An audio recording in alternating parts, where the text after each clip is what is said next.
Jesus, releasing destinies. This is Celebration TV.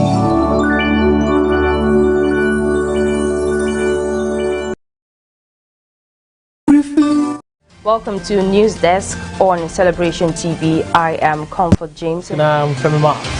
And the news making the rounds. Please stay with us as we bring you details. Watch robust, objective, analytical, informative, educative, entertaining and inspiring news on Celebration TV News Desk. Every weekday, 11 a.m. GMT +1, that is 11 a.m. GMT +1 on Mondays through Fridays. You are welcome to Sports Corner. I am Ivan Agafe. Celebration TV News Desk, the whole truth.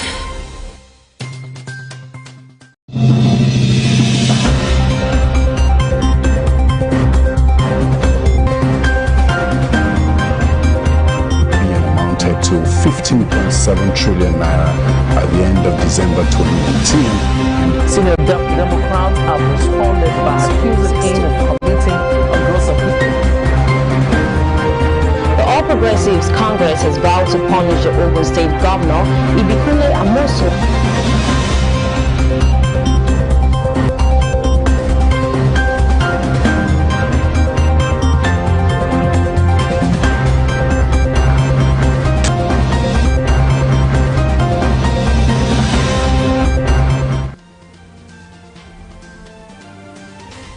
JAMB Universities meet today, fixed new 2020 admissions date.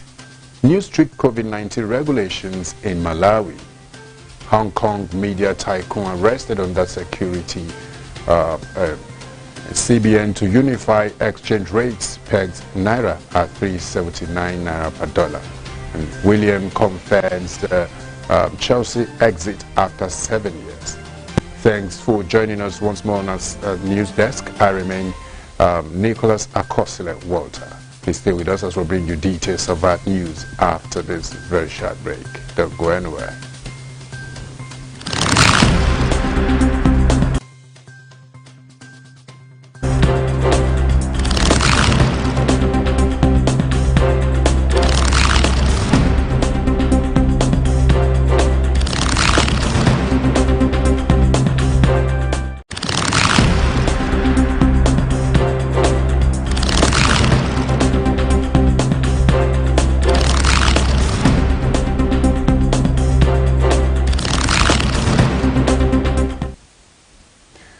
You're welcome back and thanks for joining us once again.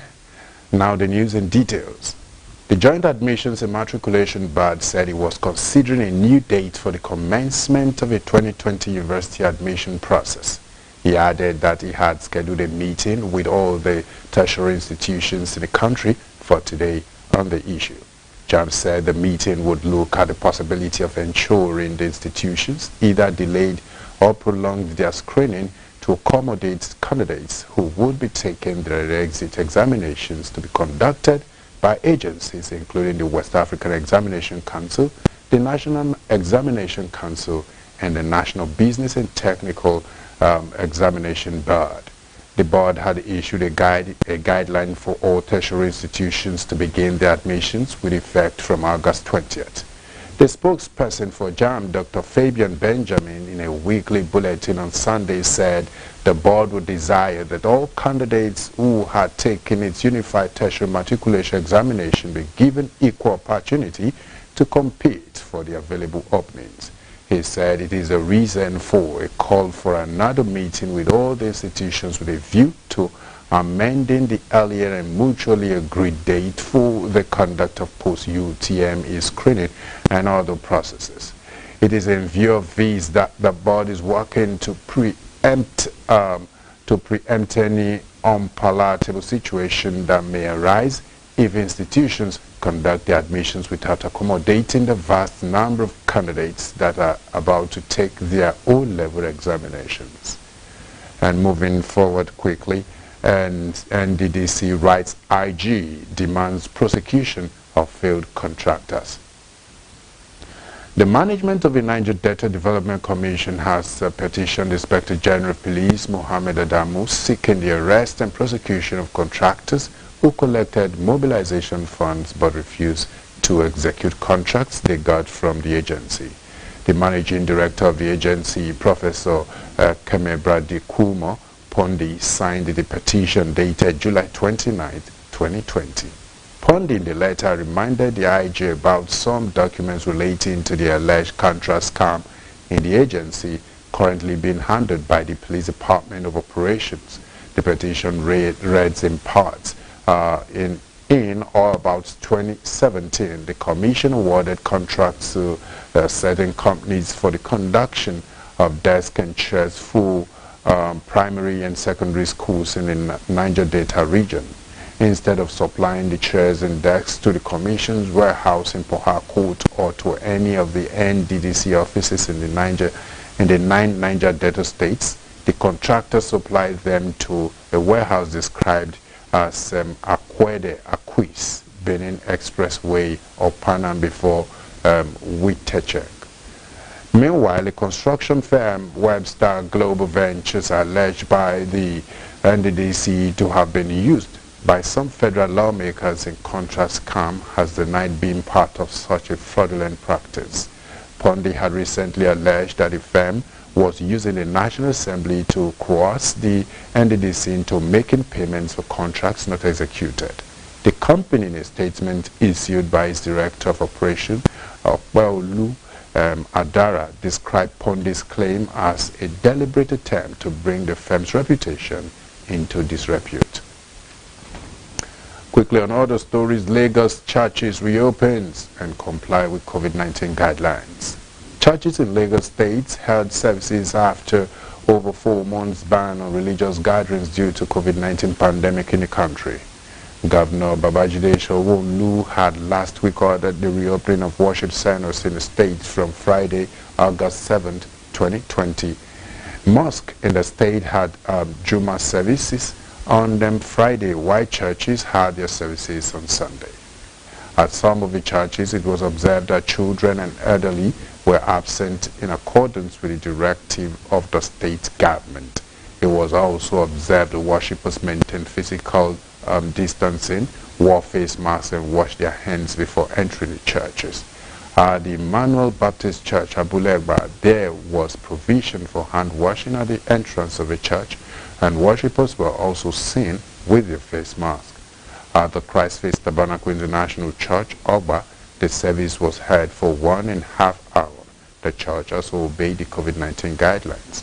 At the CAC Palace of Light and Salvation, Egbeda, a member said the church reduced its services to 2 in the Yaba area of the state. Members of the Lagos Presbyterian Church were seen with face masks and washing their hands as they entered the church to worship. And quickly, coming from around Africa, new strict COVID-19 regulations in Malawi. The Ministry of Justice in Malawi decided to impose strict precautionary measures in order to curb the perceived alarming climb in COVID-19 cases in the country, which have almost doubled in the past 4 weeks. The Minister of Information, Gospel Kazako, expressed this concern about the increase in the number of coronavirus cases.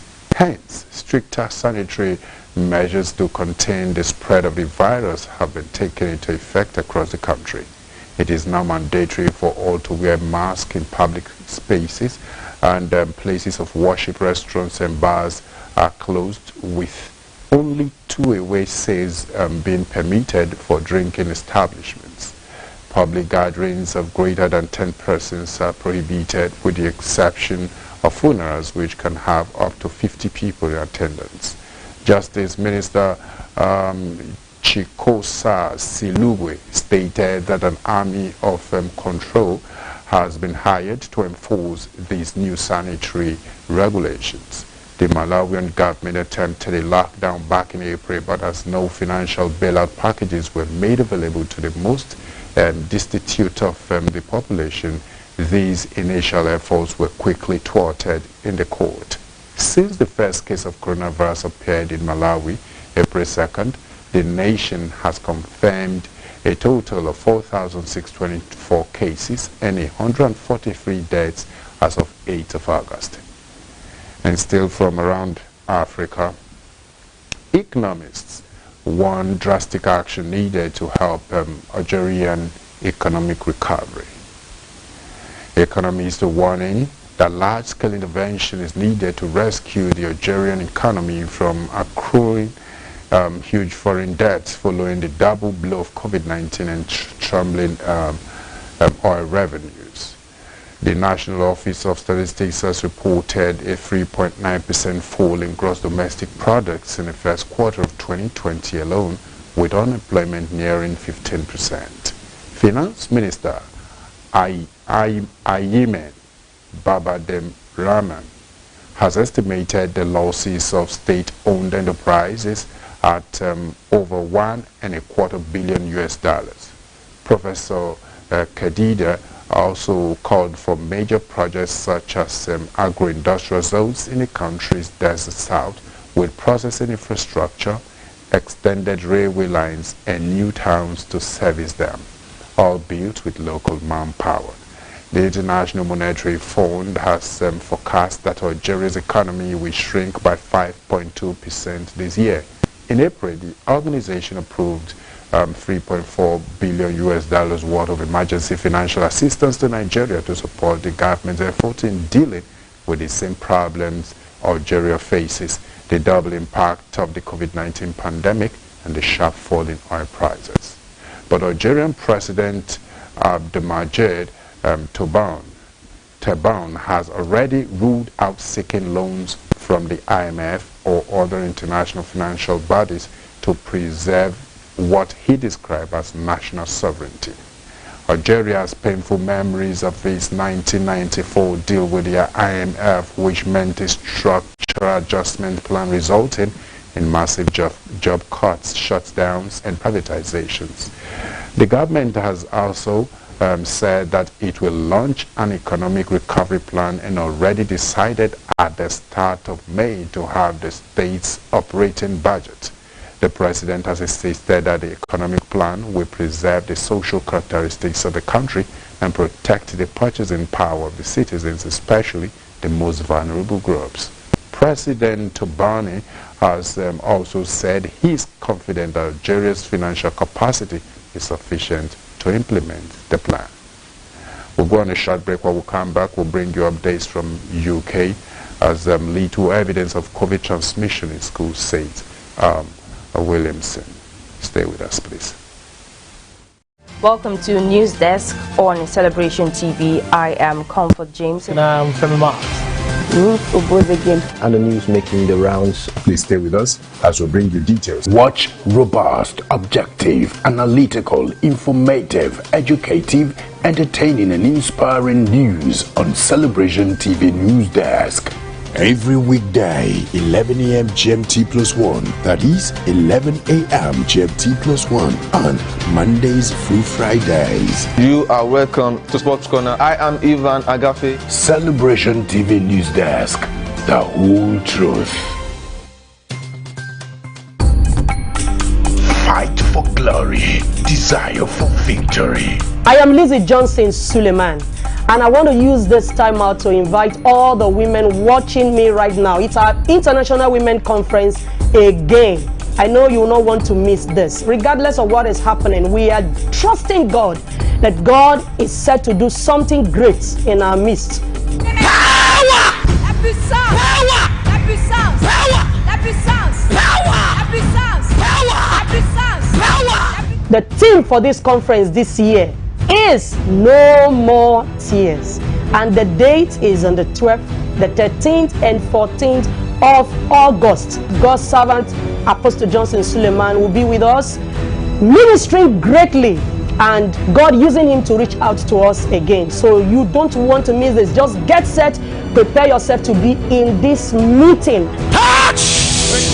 Touch! Touch! Touch! It's a time of revival. It's a time of revitalization. It's a time to get ourselves hooked up again, connected again to the supernatural. And you see what God will do in your life. The Lord bless you. live at International Worship Center, Omega Fire Ministries, Algerian State, Nigeria. International Women Conference 2020.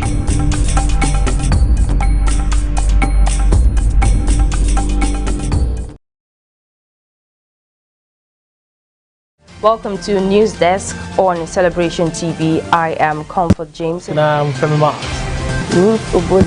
And the news making the rounds. Please stay with us as we bring you details. Watch robust, objective, analytical, informative, educative, entertaining and inspiring news on Celebration TV News Desk. Every weekday, 11 a.m. GMT plus 1. That is 11 a.m. GMT plus 1 on Mondays through Fridays. You are welcome to Sports Corner. I am Ivan Agafe. Celebration TV News Desk. The whole truth. You're welcome back. Now updates from the UK. Little evidence of COVID transmission in schools, says Williamson. There's a little evidence of coronavirus being transmitted in schools, Education Secretary Gavin Williamson has said. Mr. Williamson said the government was being guided by the best science as it accelerated plans to reopen schools to all pupils in England next month. Government advisors have warned the nation may have reached the limit of what can be reopened in society safety. But Mr. Williamson suggested an upcoming study will support the government's position on reopening schools. His comment came after Prime Minister Boris Johnson said the reopening of schools after months without in-person education was the national priority of the government. The Prime Minister, who is expected to visit the school later, is understood to have made it clear that schools should shut last in any future local lockdowns after businesses, including shops and pubs. The Association of School and College Leaders has said there is an absence of clear guidance from the government and schools are making their own contingency plans. But the Education Secretary maintained that there was growing confidence among parents about their children returning to the classroom. Mr. Williamson also referred to the latest research, which is expected to be published later this year, one of the largest studies on the coronavirus in schools in the world, saying it makes it clear there is little evidence that the virus is transmitted at school. He is believed to be referring to forthcoming reports to be released by Public Health England. And the Children's Commissioner for England, Anne Longfield, has called for regular coronavirus testing in schools. And the National Education Union Deputy General Secretary Vils Gimore said robust track, trace and test alongside health and safety checks in schools and colleges are necessary. However, School Minister Nick Gibb rejected the idea, telling Times Radio on Sunday that he did not report routine testing for teachers and pupils who did not have symptoms. And quickly, more updates from China. Hong Kong media tycoon arrested under security law. Hong Kong business tycoon Jimmy Lai has been arrested and his newspaper office is raided by police over allegations of collusions with foreign forces. And his case is the most high-profile arrest so far under the controversial security law imposed by China in June. Mr. Lai has been a prominent pro-democracy voice and a supporter of protest that erupted last year. In February, the 71-year-old, who also holds UK citizenship, was charged with illegal assembly and intimidation. He was granted police bail. Chinese stated media Global Times described Mr. Lai as riot supporter and his publication as having been instigating hatred, spreading rumors and smearing Hong Kong authorities and the mainland for years. The Global Times also reported that two of his sons, as well as two senior executives of Next and Digital, had also been arrested. Scores of police were also seen entering the building of his newspaper, Apple Daily, searching the offices. Police confirmed on Facebook that 7 men aged 39-72 had been arrested on suspicion of collusion with foreign forces and other offenses, but did not name Mr. Lai.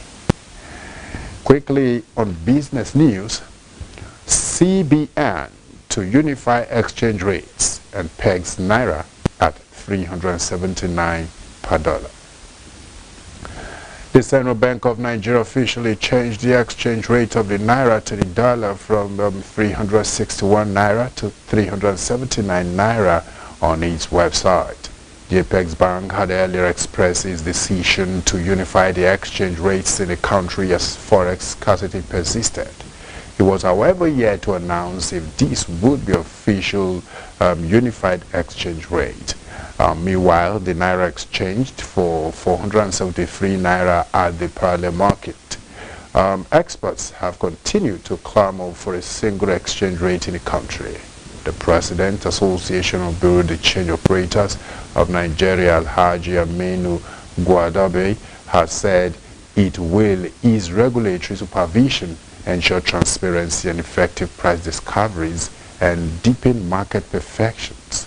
The senior partner, regulatory and technology Strangsa partners, and Eben Joes said the gap between the various exchange rates operating in Nigeria created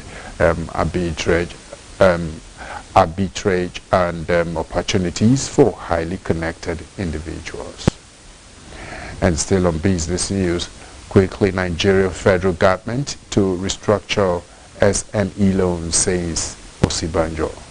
The Vice President, Yemi Osibanjo, has said the federal government is working with the Central Bank of Nigeria to help borrowers to restructure their loans as part of efforts to ease the impact of COVID-19 pandemic.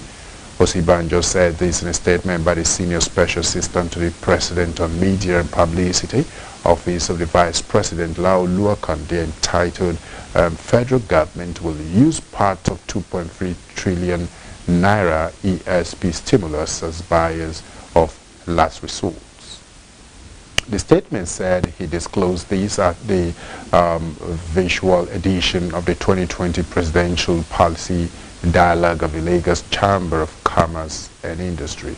He said the priority of the federal government in response to the economic challenges posed by COVID-19 was essentially to ward off a deep recession and to save jobs.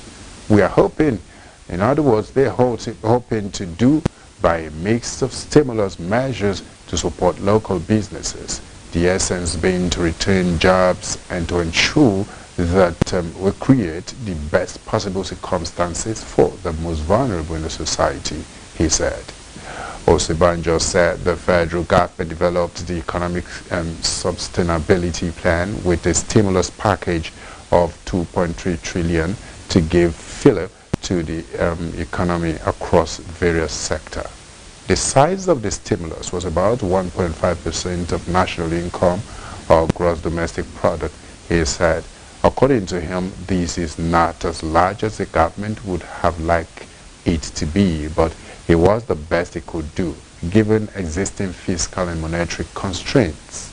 The Vice President said this was also based on the assumption that the price of crude would actually average around $30 to $40 per barrel throughout the year. He said it anticipated an economic growth of about 0.59% in 2020. We'll go on a very short break. We'll come back. We'll bring you news from the sporting world. Stay with us. Welcome to News Desk on Celebration TV. I am Comfort James. And I'm Femi Mark. And the news making the rounds. Please stay with us as we bring you details. Watch robust, objective, analytical, informative, educative, entertaining and inspiring news on Celebration TV News Desk. Every weekday, 11 a.m. GMT +1. That is 11 a.m. GMT +1 on Mondays through Fridays. You are welcome to Sports Corner. I am Ivan Agafe. Celebration TV News Desk. The whole truth. Fight for glory. Desire for victory. I am Lizzie Johnson Suleiman, And I want to use this time out to invite all the women watching me right now. It's our International Women Conference again. I know you will not want to miss this. Regardless of what is happening, we are trusting God that God is set to do something great in our midst. Power! Happy sounds! Power! Happy sounds! Power! Happy sounds! Power! Happy sounds! Power! Happy sounds! Power! The theme for this conference this year is No More Tears. And the date is on the 12th, the 13th and 14th of August. God's servant, Apostle Johnson Suleiman, will be with us, ministering greatly, and God using him to reach out to us again. So you don't want to miss this. Just get set, prepare yourself to be in this meeting. Touch! Touch! Touch! Touch! It's a time of revival. It's a time of revitalization. It's a time to get ourselves hooked up again, connected again to the supernatural. And you see what God will do in your life. The Lord bless you. Live at the International Worship Center, Omega Fire Ministries, Algerian State, Nigeria. International Women Conference 2020. Welcome to News Desk on Celebration TV. I am Comfort James. And I'm Femi Mark. And the news making the rounds. Please stay with us as we bring you details. Watch robust, objective, analytical, informative, educative, entertaining and inspiring news on Celebration TV News Desk.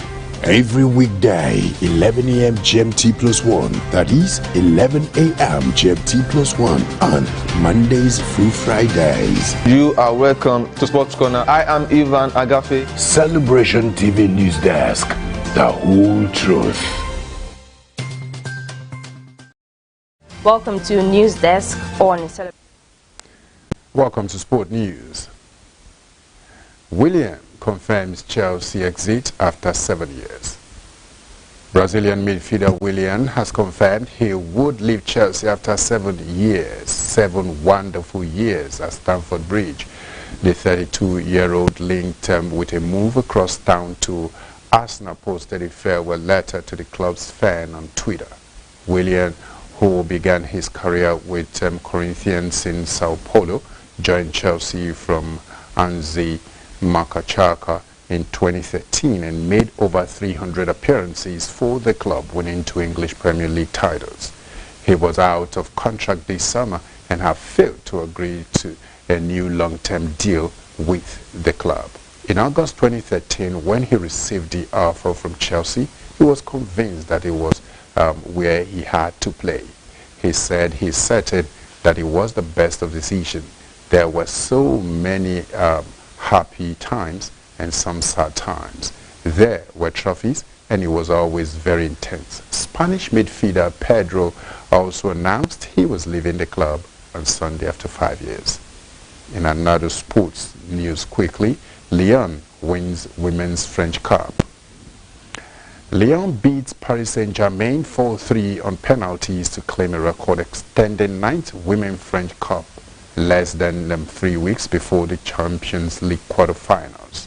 The European champions were had 0-0 in normal times before Sarah Bohandi saved Le Khalifi's effort. Lyon was declared French League champions in May after the season was ended early due to the coronavirus pandemic. Former Ballon d'Or winner Ada Hegerberg missed the final with a knee injury. The game was halted for 10 minutes in the first half as heavy rain and a storm caused floodlight failure in front of a crowd kept to 5,000 people in Auxerre due to COVID-19 restrictions.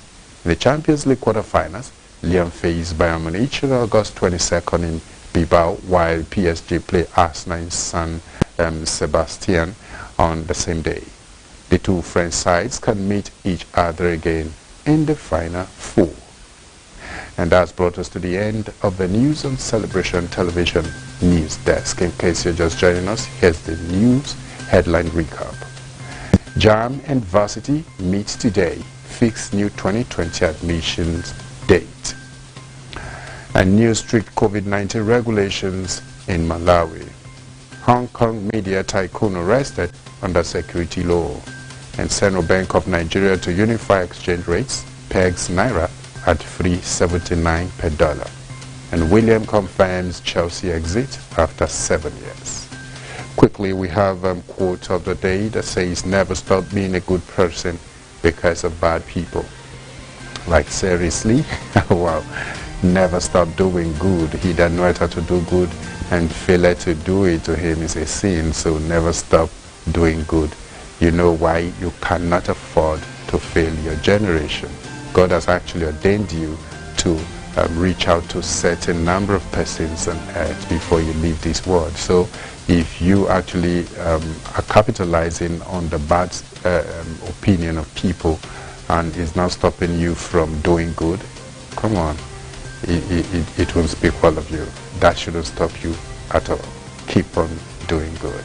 You can drop your comment on our social media platform on Facebook, Celebration TV, Instagram, My Celebration TV, Twitter, at My Celebration TV, YouTube, Celebration TV. The continuous transformation of our society is a collective responsibility of all. No matter the office you hold as a nation's president, a thought leader, an opinion molder, a character builder, a professional, or as a person pursuing passion, you have a duty to give your all to making the society a better place for us and the generations to come. Play your part today and do it with all diligence. Thanks once again for staying with us. I remain Nicholas Akosile Walter. Bye.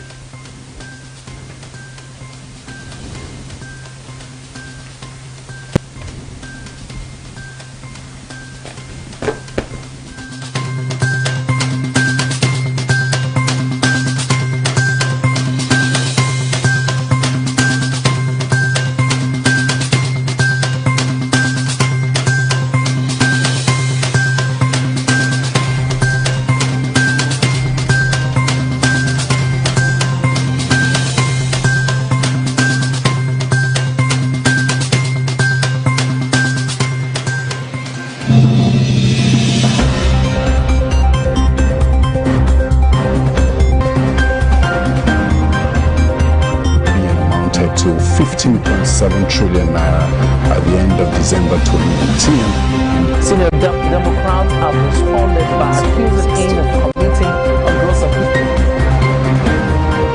The All Progressives Congress has vowed to punish the Ogun State Governor Ibikunle Amo